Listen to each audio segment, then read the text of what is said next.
"Look, you're just not cut out for this," my boss, Chris, said coldly. The others pretended not to notice. "Make sure you collect the payment properly. Besides, it's not fun being around you." I had gone to a problematic client to urge and confirm payment since they were behind, but ended up returning after being begged, "Please, we'll pay next month." This troublesome client who never keeps promises was actually Chris's account. He forcefully pushed this annoying customer onto me.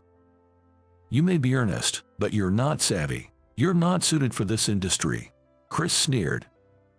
I could hear the mocking laughter of my coworkers. There was no life for me there. Eventually, I quit the company I had worked at for 6 years and decided to return to my hometown. I'm Mike. I'm 28 and jobless. I moved from a small town to the city after going from high school to university steadily, landing a job at a major company's branch office. Despite achieving fair success as a promising newcomer in the glamorous city, I ended up being envied and begrudged by seniors, colleagues, and bosses. "Mike is getting too cocky," they would whisper, ultimately leading to my resignation. After the holidays, I packed my bags, and on the train ride home, I sighed, wondering how to break the news to my parents. But they welcomed me back without a word of reproach. It was a long-awaited return to my childhood home. I decided to take it easy at my parents' house for a while. Settling back into my old room, I was reminded of my student days. My family has run a general store in the shopping district for generations. Everyone in the district knows our shop.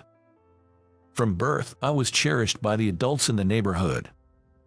And both my parents and the residents love the local festivals. My grandfather and father were drummers in the festival music band, indispensable to the summer festivities. From a young age, my father taught me how to play the drums, and before I knew it, I was part of the ensemble. Maybe it's in the blood. The sound of the drums stirs my soul. I eagerly participated in the practices. The adults in the community would say, "A festival isn't complete without Mike's drumming." I would practice with the adults several times a week, not just for our neighborhood festival, but also performing at events in neighboring towns. The sound of the drums lifted everyone's spirits. In school, I was a well-liked figure with many friends. But children's interests are fickle. As my classmates' interest in drumming waned, and I hung out mostly with adults, friends gradually drifted away. Even after starting middle school, I continued to engage in drum practice, which, unbeknownst to my peers, made me the subject of odd looks. By this age, a so-called social hierarchy forms in class.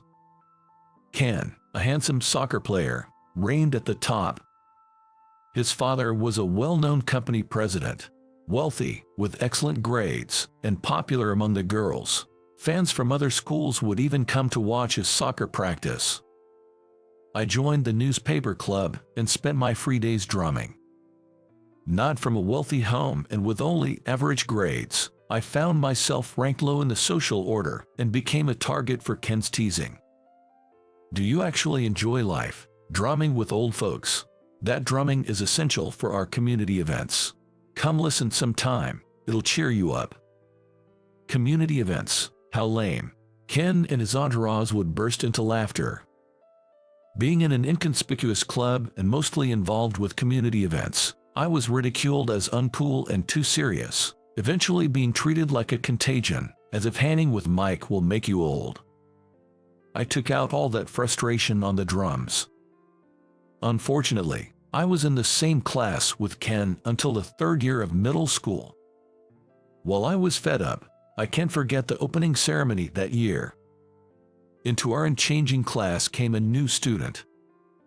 The transfer student, Emily, appeared to be the daughter of a major company executive, petite but well-mannered, with fair skin and long black hair that caught everyone's eye.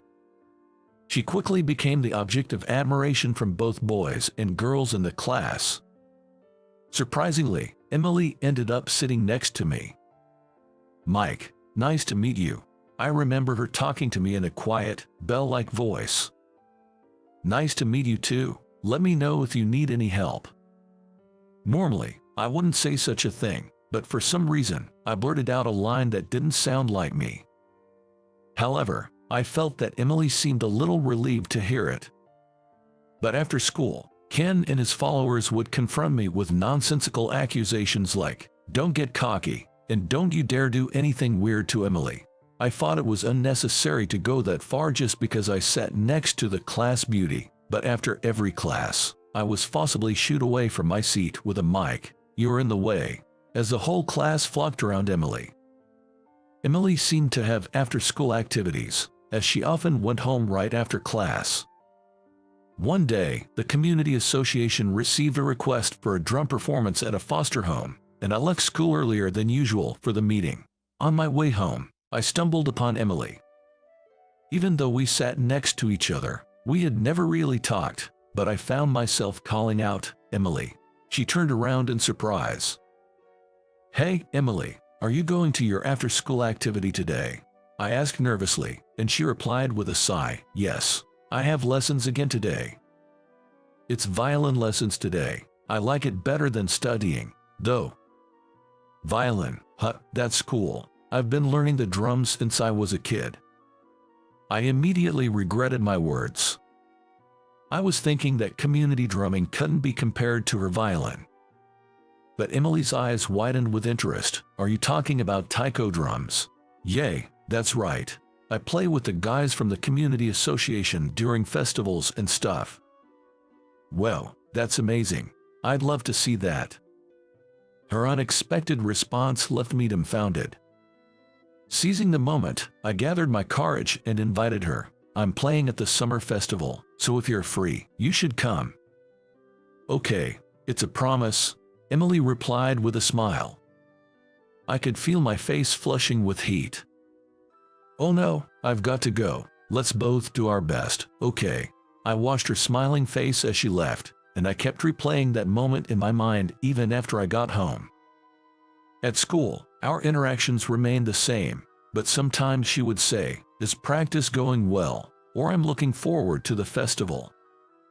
It was as if we shared a secret just between us, and that alone made me happy. Meanwhile, in class, Ken's entourage was pushing the idea that Ken and Emily would make such a perfect couple. Ken and Emily. Sure, they are both attractive, and maybe they would be a good match. But still, I felt an uncomfortable fog settling over my heart. Ken was getting pumped up, saying he would ask Emily out. He told his groupies to invite Emily to come watch his next soccer game for support. It looked like he was using other girls to make sure she would come.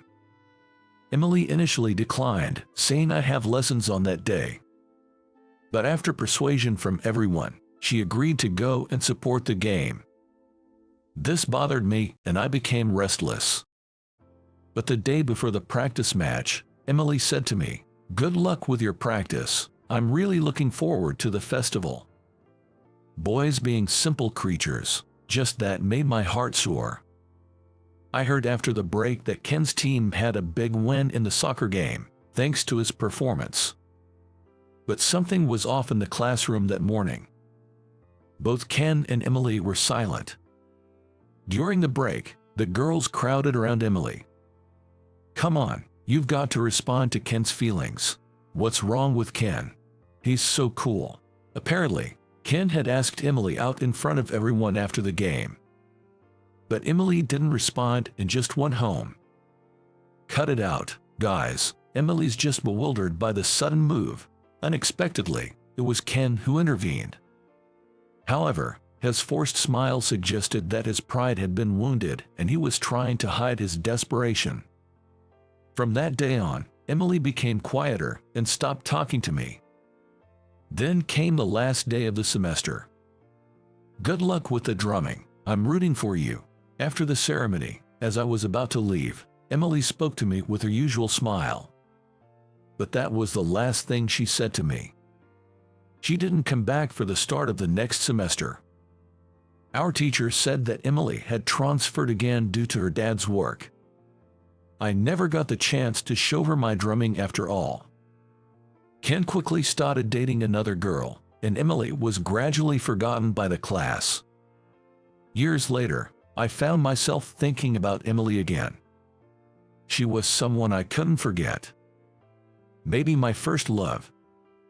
But as an unemployed guy, I couldn't afford to dwell on memories. I decided to take a break at home and look for a job. It didn't take long for the community association folks to find out I was back, and the neighbors, who had aged quite a bit, came by to say hello. "Hey, Mike, you got some free time now, right? How about hitting the drums again? You're back for a reason. Let's play together." The community drumming had continued even after I'd left for a job, and it seemed they were often invited to perform at festivals and events. There was a performance at the community center coming up, and everyone was asking if I would join. I hesitated at first, but remembering Emily, I decided to go to practice. Mom and Dad encouraged me, saying have fun. After years of not playing, I was plagued by muscle pain, but my skills hadn't faded. "The kids still got it," the community members said, satisfied. The performance at the community center attracted a big crowd. When we started playing, I could feel the audience being drawn in. At 28, I was the youngest, but the other members' skills hadn't declined at all. When I struck the final beat, the applause was thunderous. I felt elated by the performance. "Your playing was terrific." An elderly woman in a wheelchair approached me after the show. She looked very dignified with glasses. "Your performance gave me such energy. Feels like my injured leg will heal faster now." "Thank you, it's great to hear that," I said. "When's the next show? I'll definitely come to watch." "Well, I'm actually job hunting right now, so I'm not sure when I'll play again." I found myself sharing more than I expected. "You better find a job fast. I want to hear you play again. What kind of company would fire someone like you?" She was inquisitive, but I didn't mind and ended up chatting with her for a while. "You're 28, that's the same age as my granddaughter. She was just here," but just as she was about to continue, the community folks called out, "Mike, help us clean up, will ya? Thank you for today. Hopefully, we'll meet again if fate allows it." As I joined to clean up, I saw a young woman coming to pick up the elderly lady. "Hurry up, don't want to overstay our welcome." I was rushed to help with the cleanup, and soon the two ladies were out of sight. My drumming had the power to energize others. The words of that woman made me feel glad I had continued playing drums. A few days later, "Mike, there's a class reunion invite. What are you gonna do about it?" Apparently, there was a middle school reunion happening soon. There had been a few before, but they always coincided with busy times at work, and I never attended. Well, I was busy, but more than that, I didn't want to see Ken. Why not go for a change of pace? You might even meet someone nice. "Yeah, Mike, you should meet up with friends your own age. You've come all the way back home after all." Persuaded by my parents, I decided to attend the reunion to get a change of scenery. On the day of the reunion, I headed to the hotel that was the venue. It seemed there were other groups using the hotel today as well. Many people were bustling about. I wondered if everyone would remember me. Feeling a bit anxious, I cautiously approached the reception where I was greeted unexpectedly warmly by familiar classmates. "Hey, isn't that Mike? Long time no see. You're back in town. Let's catch up over a drink." Among them were Ken's old entourage, but as adults, they no longer treated me the way they did back then. I was relieved, but that was naive of me. "Our boss is such a jerk," someone griped. "Yeah, the one with a face like a pug," others added. They all complained about work, voicing their daily frustrations. I wasn't the target, but it reminded me of the unpleasant atmosphere of my old company. The women were even bragging about their romantic conquests and affairs.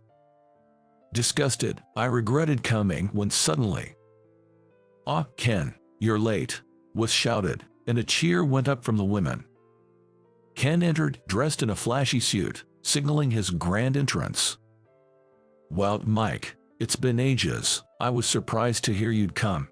Ken grinned as he approached me. "Hey, long time no see," I replied, trying to brush it off, but Ken slapped my shoulder mockingly. "You got fired, didn't you?"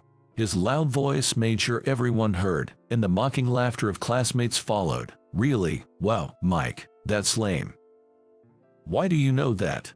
"I heard from Chris that his company hired some loser. He's a senior from my college."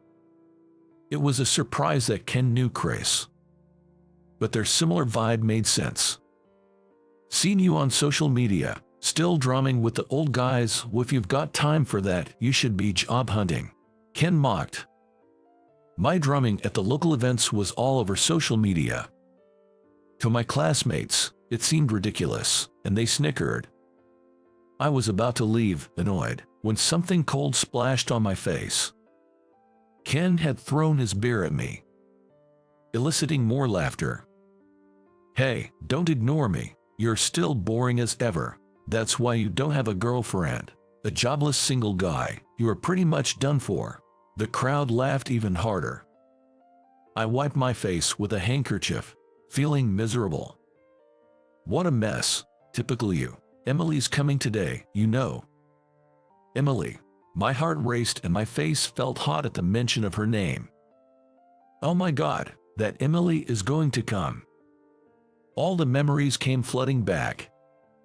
But I was too miserable, wet from the beer, wanting to disappear. I wonder if Emily's still single. She must have a handsome boyfriend by now. The classmates speculated, but then someone shouted, "Here comes Emily." There she was, after several years. Her long black hair flowing, her fair skin, and her firm lips. I was in awe, even as I wiped the beer from my face. "Hey, you're here to see me, right?" Ken joked, reaching out to her. But she brushed his hand aside and strode straight toward me. Emily took out a white handkerchief and began wiping my face, and I heard bewildered voices from the people around me. "Stop it, you'll get dirty." "What's the big deal? Mike is my boyfriend," Emily declared. I was as surprised as everyone else. "What?" While Ken frowned unhappily. "Come on, knock off the bad jokes. Don't associate with this loser." Ken raised his voice in annoyance. "Go have tea with the old men. You're an eyesore. Get lost." As he said this, he tried to separate me and Emily. "Come on, let's go have a drink," Ken said, trying to pull Emily away forcibly. Ken, there's someone I'd like to introduce you to," Emily said, shaking off his hand. "What? Are your parents here? That's troublesome." Ken smirked. It was then that a familiar female voice interjected, "Ken, you seem quite full of yourself." The owner of the voice was an elegant elderly woman in a business suit. It was the same woman who had come to watch the drum performance in a wheelchair. But today she stood on her own feet. It seemed her injury had healed. I was confused about why she was there. "Mrs. Smith, why are you here?" Ken froze in surprise. It appeared that Mrs. Smith was someone Ken couldn't stand up to.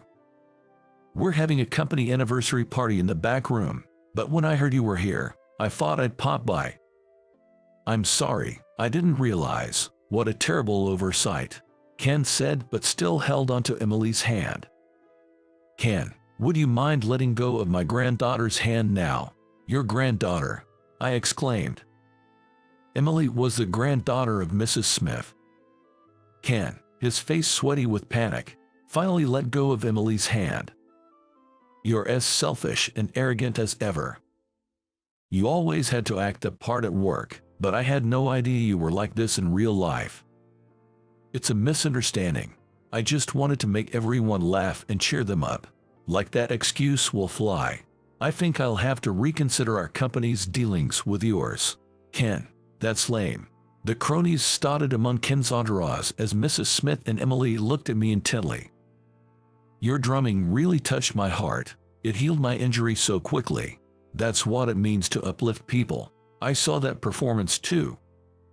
It turns out Emily had been at the venue too and had heard my performance. I had left to help with the cleanup, but at that moment, it was Emily who had come to pick up Mrs. Smith. I always regretted moving suddenly in middle school and not being able to hear your drumming at the festival, but I guess fate works in mysterious ways. Emily smiled, probably the brightest smile I'd ever seen from her. Ken, having lost his earlier bravado, mumbled an excuse about having something to do and left the reunion hastily. His cornies soon followed suit, and the reunion quickly wound down. Emily, talk more with him. Don't be so quiet like you used to. It won't do, Mrs. Smith advised.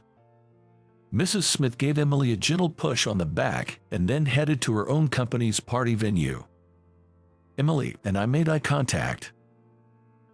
Since we're here, do you want to grab a drink? I was nervous and couldn't keep eye contact, but Emily nodded happily.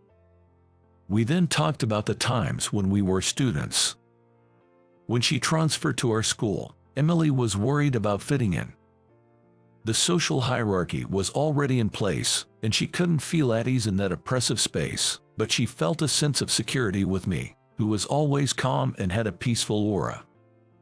That day at the community center, I really wanted to talk to you, but it had been so long, I didn't know what to say, and before I knew it, I couldn't find the words, but I thought maybe I'd see you at the reunion, so I decided to go. I'm glad I got to see you, Mike, but sorry for lying about being your girlfriend.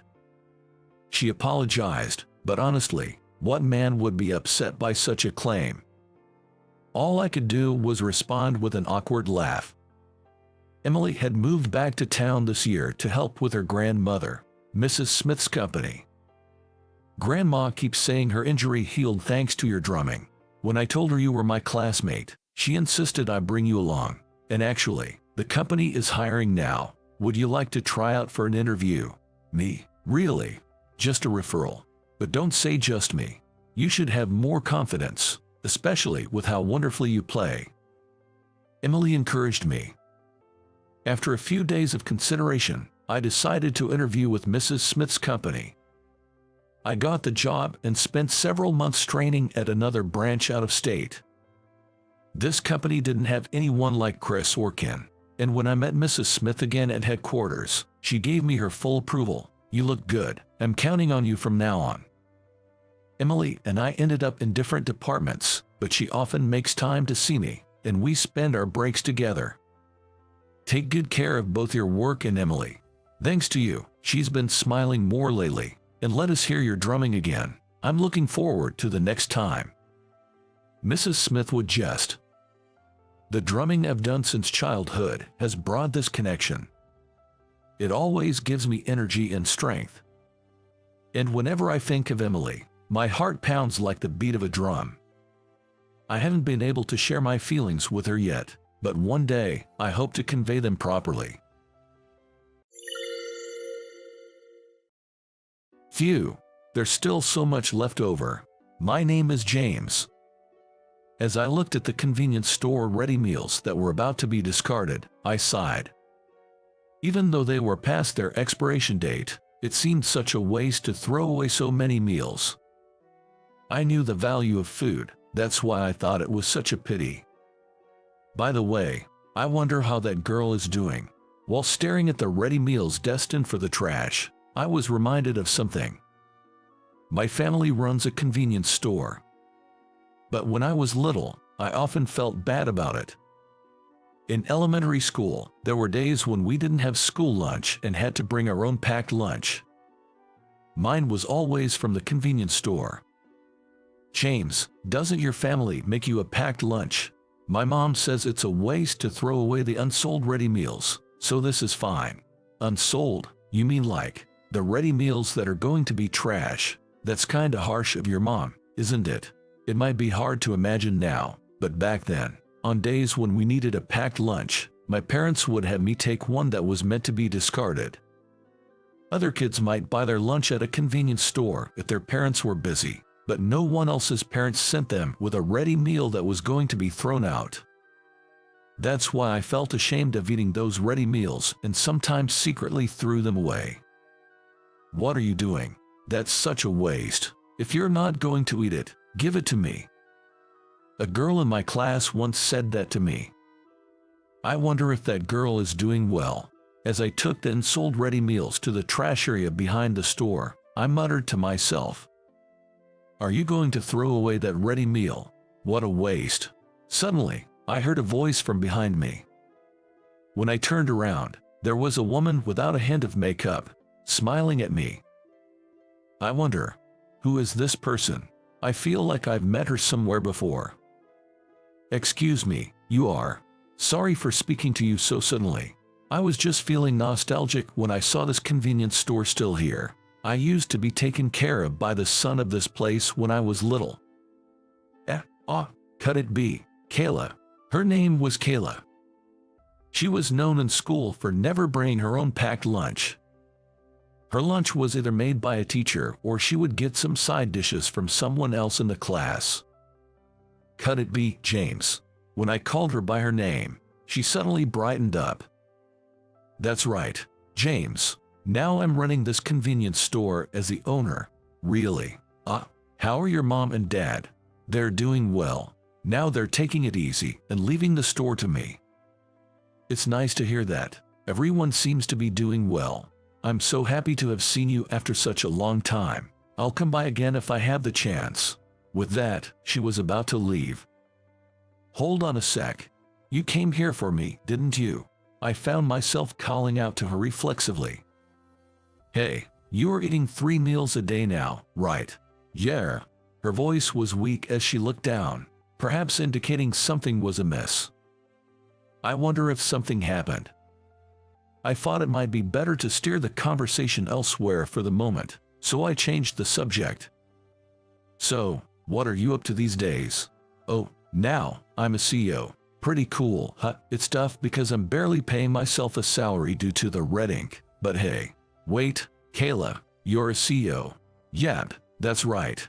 Started last year, I set up my own web design firm.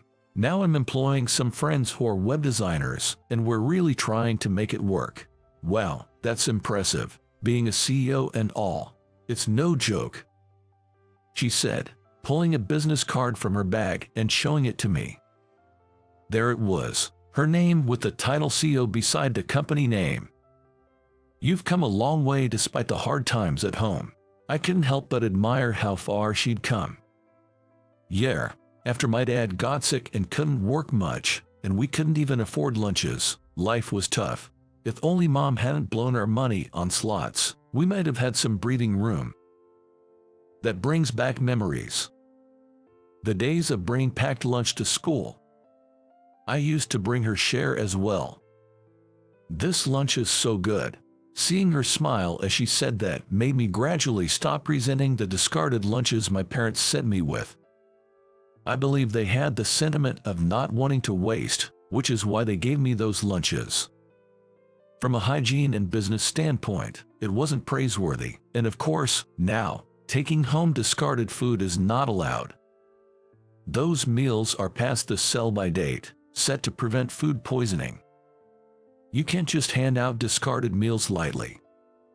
Back in my elementary school days, regulations were more relaxed, and bringing such meals to school wasn't an issue. Doing the same today would probably cause a stir at the school. Are your mom and dad doing okay? Suddenly, I found myself concerned about her family situation. I remember her father being frail and unable to work, but doing what he could around the house. The problem was her mother. She rarely took care of the kids, always off playing slots, as I'd often heard Kayla complain. I'd been to her house in public housing, and it was always her dad who welcomed me.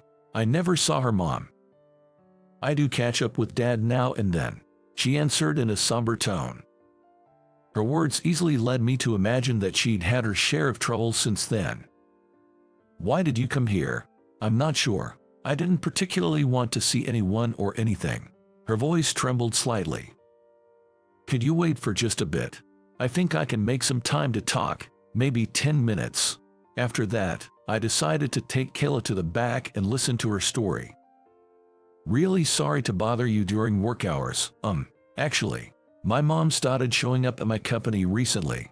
In the back, she began to speak in bits and pieces. Her mother had left home without a word when Kayla was in middle school. There had been no contact since then, and just as she'd almost forgotten, her mom showed up unexpectedly in front of her company. I asked her where she'd been all this time in a panic. Then she tells me to sign for a loan for her and to support her. That's rough.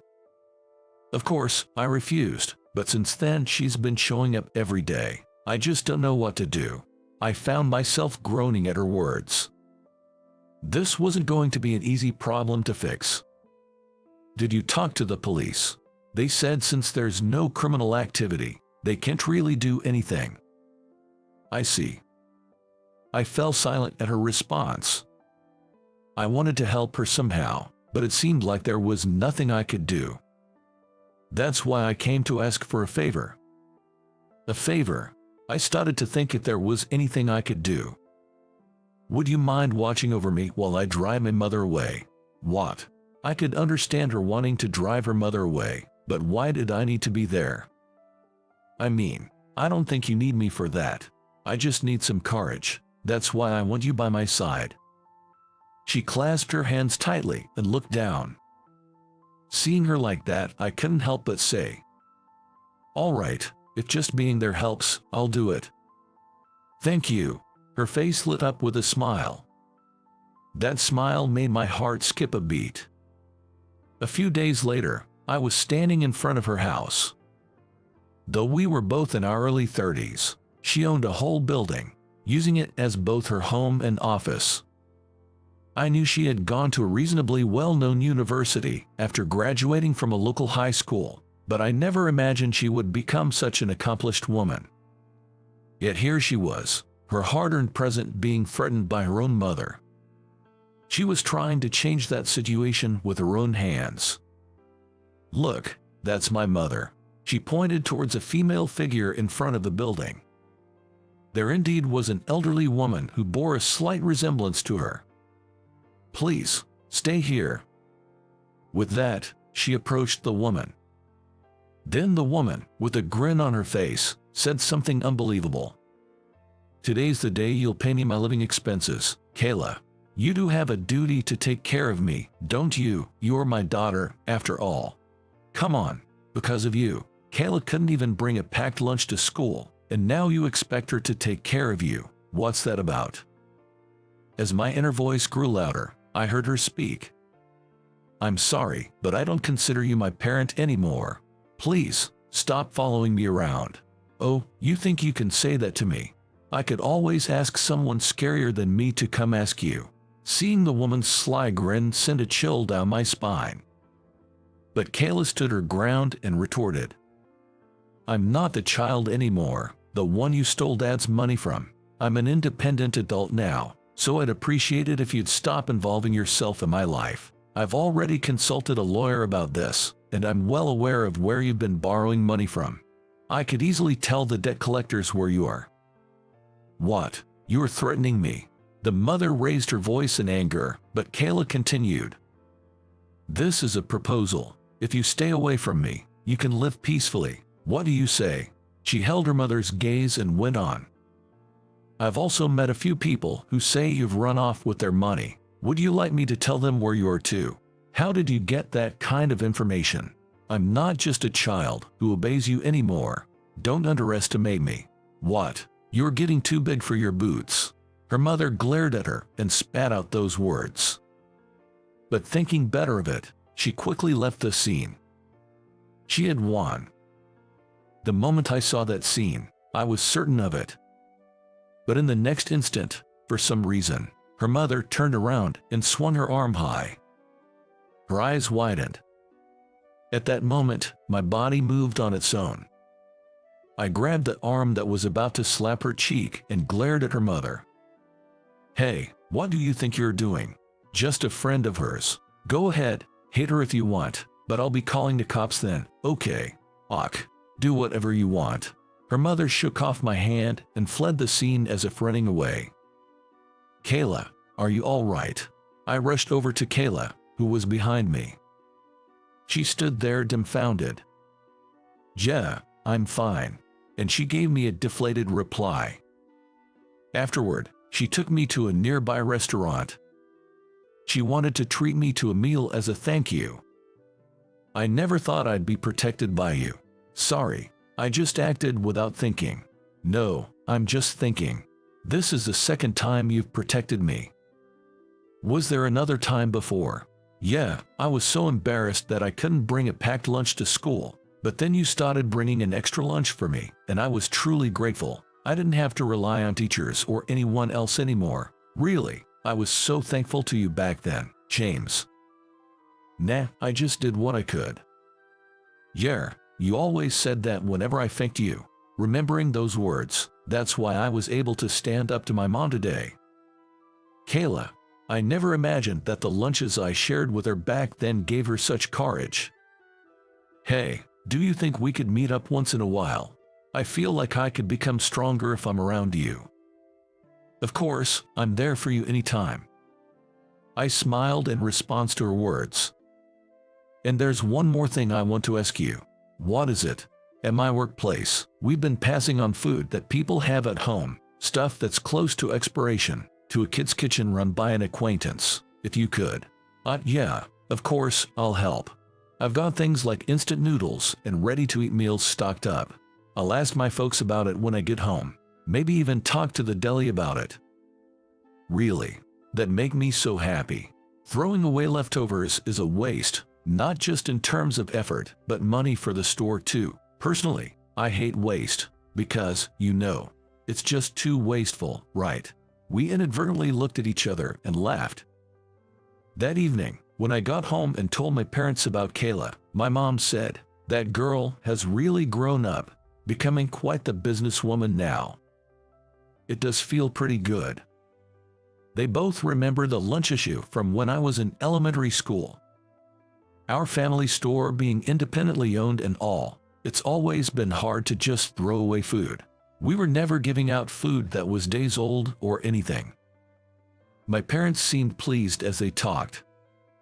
I think Kayla understands better than anyone the pain of not being able to eat. That's probably why she started doing what she does. I want to help too. I was thinking of using our store as a collection point to gather food from neighbors that they can't finish and donate it. That's a nice idea, as long as it's unopened and can be stored at room temperature, I guess. She's really turned out to be a responsible young woman. Bring her over again sometime. I will. We've got some meetings and stuff to discuss anyway.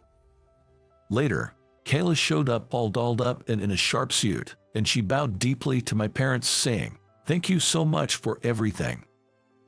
Wow, you've turned into such a beautiful young lady. We're delighted.